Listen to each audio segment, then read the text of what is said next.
मनुष्य का अंतःकरण ही उसका सबसे बड़ा पथ प्रदर्शक माना गया है। तो एक बार राजा जनक के मन में प्रश्न उठा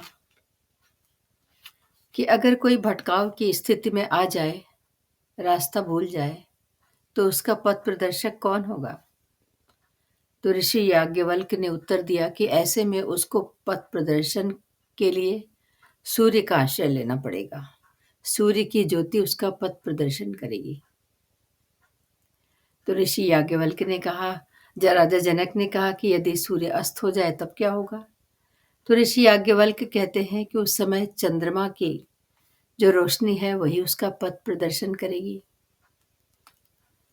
फिर राजा जनक ने कहा कि यदि सूर्य भी ना हो और चंद्रमा भी ना हो, अमावस्या हो, तब क्या होगा?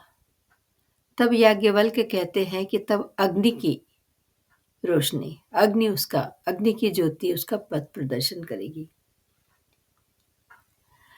अब राजा जनक के मन में पुनः एक शंका उठी कि अगर अग्नि का संधान भी ना हो पाए तो क्या होगा?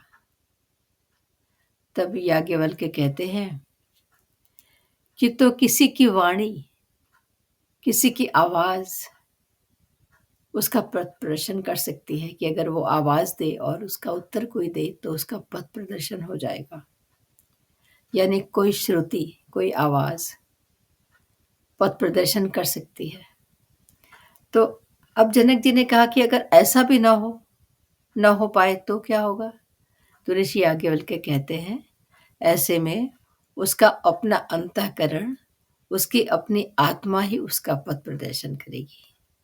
यानी सबसे श्रेष्ठ पथ प्रदर्शक आपकी अपनी आत्मा है, आपकी अपनी आत्मशक्ति है। तो जो आपकी आत्मशक्ति आपका पथ प्रदर्शन कर सकती है, वो कोई नहीं कर सकता। Thank you. इसलिए अपनी आत्मशक्ति को प्रबल बनाइए, मजबूत बनाइए, खोजिए, उसे देखिए, अंतःकरण में उतरिए, समझिए अपने आप को, अपने स्वयं को, अपना महत्व पहचानिए।